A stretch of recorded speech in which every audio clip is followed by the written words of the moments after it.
Welcome back to Actify Chat, Communications, Happenings, and Trends. And today I'm with Kathleen Tremblay, who will talk a little bit with us about MMT, or Modern Monetary Theory.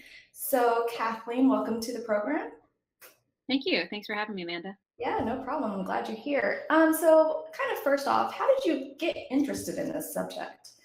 Well, I came across it online, although I know it's been something that academics have been researching since the 1990s. A lot of people think it's an online phenomenon, but it's actually been around a while. But I ended up coming across it on Facebook through Real Progressives, and my background's history, and I've always been mystified how we paid for World War II, how that all worked, because no one's ever been able to explain it to me. And then when I came across MMT, it started to make sense.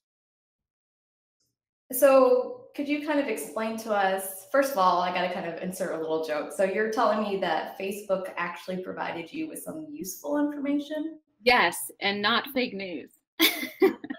Awesome. Can you explain to our audience what MMT is? Yes, it's an accurate description of how our monetary system works. So it's something that people need to understand. I think some people often think that MMT is a prescription, like we're prescribing something, but it is actually how our monetary system works, and it's the way monetary systems have worked going back 4,000 years. This is essentially how they always work, and what we currently understand is not accurate. Actually, it's more ideologically based. It's a sort of an ideologically driven myth about how the economy works, how our monetary system works, and how our economy works. And so currently we think that we are taxpayers, and we pay money to the government. And in order for the government to spend that money, they have to get money from us to do it. And because of that, we often get very concerned about how they're spending the money. And we think, they shouldn't be spending more than they're taking in taxes. They shouldn't run deficits. There should be no national debt. Essentially, we think the government should be run like a household, or if you're hearing a lot under Trump, like a business, which is really, I understand why people are drawn to those ideas, but they are really inaccurate, and they are actually kind of harmful. Okay, so just real fast, what is inaccurate about this? Because it kind of would make sense that taxpayers would go, okay, so I give you money, you spend money. How is that different from MMT, or I guess actually the reality of our uh, economic system that we have in place? That's a great question, because that gets us into the first point, which is the currency user versus the currency issuer. The reason why the household budget idea doesn't work, although it feels so comfortable to us, because we have to work according to budgetary constraints. The federal government as a currency issuer does not. Now, the currency issuer, the federal government, has the sole monopoly on the currency. They are the only entity that can issue it into existence. Nobody else can do it. So there's just this one entity. That's why I say currency issuer, singular, and then there's currency users. We are currency users, you, me, every household in America, every business, even the state and local governments are currency users. They themselves do not have the power to spend money into existence, to issue the currency. So the federal government has this very special power of issuing currency. And because it can issue currency, it isn't dependent on our taxes to fund it. It can spend at any time via an act of Congress into the economy. It can spend money into the real economy. So that's the first point, that when I explain this to people, that's the first big point. If you're going to look at the world or the economy through an MMT perspective, you have to divide it into two separate entities, and that's the currency issuer versus the currency users. Currency users have budgetary constraints. Currency issuer has a different constraint. It's an inflationary constraint. And I brought this up last time we talked, was the Alan Greenspan video, where Paul Ryan talks to Alan Greenspan. And we actually have that video, so why don't we take a look real fast? Okay, and I'll explain it after. So having personal retirement accounts is another way of making a future retiree benefits more secure for their retirement. And also, do you believe that personal retirement accounts as a component to a system of solvency does help improve solvency? Because when you have a personal retirement account policy, it's accompanied with a benefit offset. With that feature in place, do you believe that personal retirement accounts can help us achieve solvency for the system and make those future retiree benefits more secure? Well, I wouldn't say that the pay-as-you-go benefits are insecure in the sense that there's nothing to prevent the federal government from creating as much money as it wants and paying it to somebody. The question is, how do you set up a system which assures that the real assets are created which those benefits are employed to purchase? So it's not a question of security. It's a question of the structure of a financial system which assures that the real resources are created for retirement as distinct from the cash. The cash itself is nice to have, but it's got to be in the context of the real resources being created at the time those benefits are paid, so that you can purchase real resources with the benefits, which of course are cash. Mm-hmm. Okay, so in the video, Alan Greenspan essentially says Paul Ryan is asking Alan Greenspan about privatizing Social Security, and wouldn't that be great for Social Security because it would increase its solvency. And essentially, Alan Greenspan says,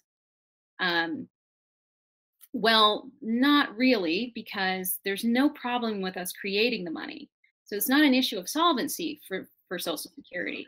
He says it's a matter of when we send the money out, when we create this money and we send out the checks, are there the real resources in the economy for that money to purchase? And if there isn't, then we get ourselves into an inflationary situation. And so that is what people should keep in mind when they're starting to learn about MMT, is that we can always create the money. The question is, are the real resources out there in the economy for people to purchase with that money? Can I interrupt real fast and just kind of ask, what do you mean by real resources? The actual goods and services, will they be there, which people will typically want to purchase? So do we have enough people to employ? Human resources, capital resources, are the things out there in the economy, the natural, and mainly the natural resources, are they out there in the economy? Or is there too much, people are buying too much up, that, are they scarce in some way, that there will lead to an inflationary situation? So like if, for instance, gasoline, if we're low on gasoline, there's not enough out there, but everybody needs gasoline to go to work, that can drive up the price of gasoline whenever it's scarce. So that's essentially what they mean by the real resources in the economy. Are those things that you would purchase there? Or is there way too much money coming out for the amount of resources that we have? Okay, so the second point that I make is that the dollar is a tax credit. Now, people think of the dollar in many ways, but they don't often think of their dollar as a tax credit. What do I mean by the dollar is a tax credit? Well, the only way we can pay our taxes is with currency. If we were to go to the IRS, so you say went to the IRS with a crate of chickens and said, this is how I want to pay my taxes. The IRS would say, no, you have to give me the currency back. You have to give the currency that the currency issuer spent back to us. There's no other way to pay your taxes. Therefore, that's what drives demand for the currency. That is what makes the currency valuable, because it is the only way we can pay our taxes. So, and if we don't pay our taxes, there are very real consequences, right? We could go to jail. We could lose our home. We could have to pay a large fine. So there is this insistence that we have to, or kind of almost a threat behind us having to pay our taxes. So we always have to get a hold of the currency. So this always creates demand for the currency. Hence, the tax, seeing the dollar as a tax credit allows you to understand what actually gives our currency value. So in theory, if there wasn't those real consequences behind, I guess, not paying taxes or the tax avoidance issues, would there be any value to the dollar? Would there be, or what would be the consequences if actually there were none for not paying taxes? Or is that just, is it too hypothetical to kind of think about that? No. I mean, so the taxes drive the currency. So it's almost like a needed part of the monetary system. You kind of have to have the taxes there to drive the currency, asking for a certain percentage of it back. And so essentially, like way back when, a king would say this is back in the Middle Ages, and a king wanted to start a currency. What they would do is they would first spend the currency into existence, because there'd be no other way for people to get a hold of it. They'd have to first mint it, spend it into existence, and maybe what they would do is they would give it to their army and say, okay, we're going to pay you this, and we're going to issue a tax. So you're going to get the money, and you're going to have to give some of this back to us in taxes, but you're also going to have to buy things from other people so that they can get hold of the currency, so that they can pay their taxes. So they issue a tax, they spend the money into existence, and then they ask for that money back later in the form in that tax. So they announce the tax, they spend the money, they ask for the money back, a certain percentage of it. And therefore, everybody wants to get a hold of that money, because it's the only way they will keep from going to jail or suffering some sort of horrible consequence. Because remember, the king has the power of a military behind him, so he can enforce this law. But I'm thinking if there wasn't any consequences for not paying taxes, because the currency issuer doesn't seem to be really reliant upon that money, or am I thinking about this too abstractly? No, it's not reliant. It's absolutely right. It's not reliant on the money. But it has to drive a demand for it. Otherwise, no one will want to use it. So the way they drive demand for it is they demand some of it back, even though they don't need it. They don't need to use it to spend. They just pretty much tax it out of existence. So what really drives the currency are the taxes. It's what makes us want it. It's what gives it value. So the tax is an important part, but it is not needed to spend. It's part of what keeps that circular motion. And also it has another role, which is it helps buoy or kind of prevent, it plays a preventative role against inflation, right? We raise taxes. If there's a fear of inflation, you'd probably just tax more out. If there's a fear of deflation, you would tax less. So it can help with inflationary. Anytime the economy gets too hot, a way of dealing with that, and by what I mean too hot, is that everybody's doing well, people are getting paid well, and maybe wages are outpacing production, and therefore it's getting too hot, and they may need to pull some of the currency out so that they don't get into an inflationary situation, or too bad of an inflationary situation. Inflation in and of itself isn't always bad. Okay, so what in a situation where in which would inflation be bad? I think most people know, though, that inflation's bad. Like when it gets too high, when inflation gets too high, that means we're paying more for stuff, essentially. So you asked a good question for the lead into this, because the next point is that we don't fund the federal government. The federal government funds us. And what do I mean by that? Because it's a currency issuer, it always has to first spend money into existence. And it spends that money into existence because we have to pay our taxes. And in order to pay those taxes, we've got to get a hold of the currency. And then we pay that back to the government, a percentage of it back to the government. And it is the only way we can pay that back to the government. So our taxes don't really fund government spending. It doesn't really need our money. And probably one of the best ways to understand this is, so say you owned a pizza parlor, Amanda, and you were running a promotion, like for every 5 pizzas, you get the 6th pizza free. And I were to come in and I would buy my 5th pizza, and you give me a coupon for a free pizza. And I take that coupon, I come back a week later, I give it to you. and you give me a free pizza. Now, do you need my coupon? Do you need me to bring that coupon back as the issuer of the coupon? Do you need me to bring the coupon back in order for you to keep that promotion going? No. No, because you can just go over to your computer, you can print out as many coupons as you want, and you can hand them out to people as needed. So as the issuer of the coupon, the same way as the issuer of the currency, you don't really need me to bring my coupon back. When I come in, I'll have to show it to you to prove, yes, I deserve a free pizza. But you'll probably just rip it up and throw it away because it's probably going to be bent and dirty and something you don't want to give to another customer. So you'll just print out more coupons and give them nice, clean, crisp ones. So it's kind of that idea that if you're issuing it, you don't really need it back. You can just issue more at any time. And so our taxes do not fund the federal government. Now they fund state and local governments because those are currency users. So that's a very different thing. State and local governments do have to worry about balancing their budget, but the federal government does not, because it's not budgetarily constrained in that way. It can issue through an act of Congress a spending bill. It can issue money and spend money into existence at any time. Whenever they vote in favor of that, that is when money gets spent into the money supply. Into the economy.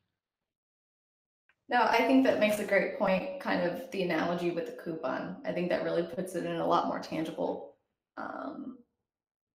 It's the idea of what's going on into the world of tangibility, if that makes any sense. Right. It makes that analogy kind of makes it a little bit more like, oh yeah, why would an issuer of something ever need me to bring back whatever it can issue at any time? And it's really just to show proof that you have it. Right. It's not anything. Yeah.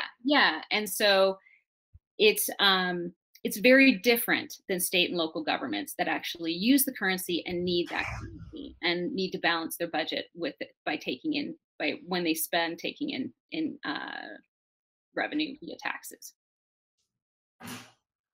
And then we have the good old national debt and the deficit, which are never what they're made out to be.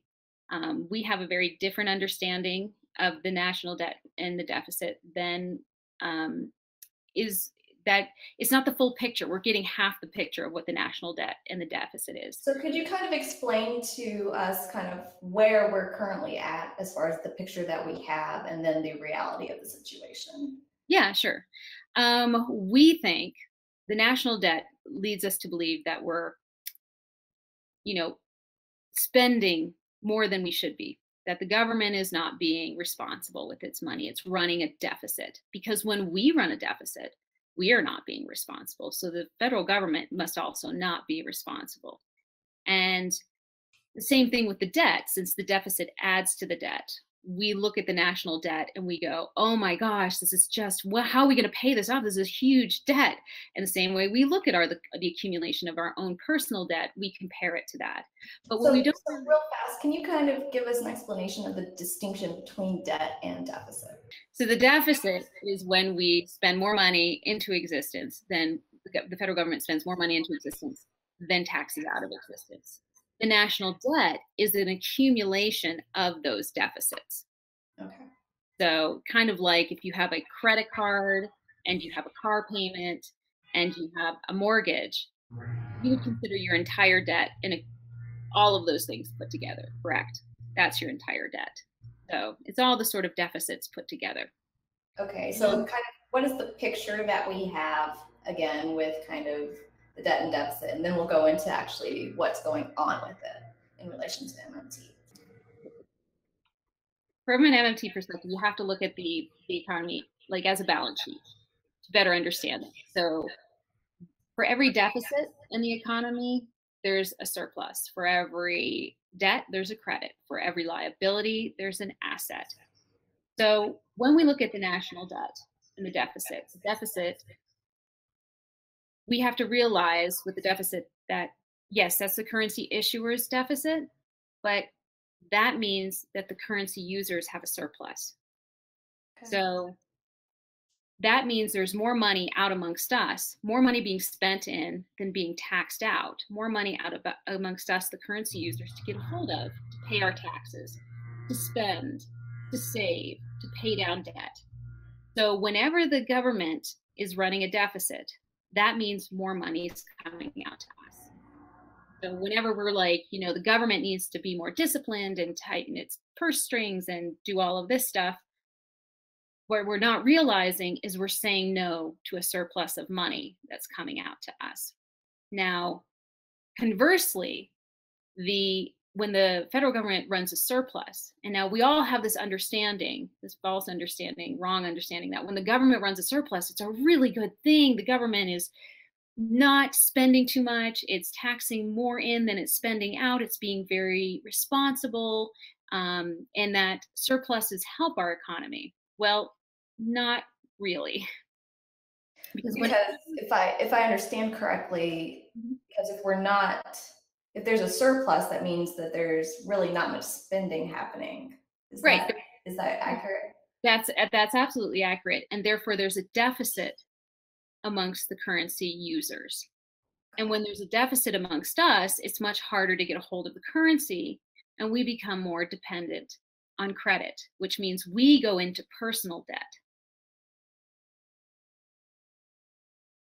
So that's why. So this is really interesting, and I don't want you to lose your train of thought. But could you kind of frame this in relation to student loans? In relation to student loans. Okay, well, when And so I'll let you gather your thoughts on this, because I'm thinking this may be a decent analogy, considering that a lot of people actually have these type of loans and they had to actually go into personal debt to get them.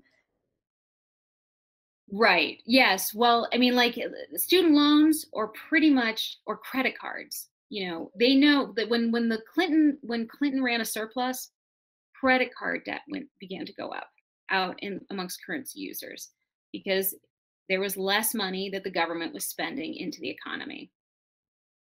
So it goes for student loans. Anytime there's less money, we have less money to pay down debt. Okay. And then we also actually become sometimes more reliant on credit. We go to payday loan places, and we go out and get a credit card, or we decide, well, this semester I think I'm going to have to get a loan.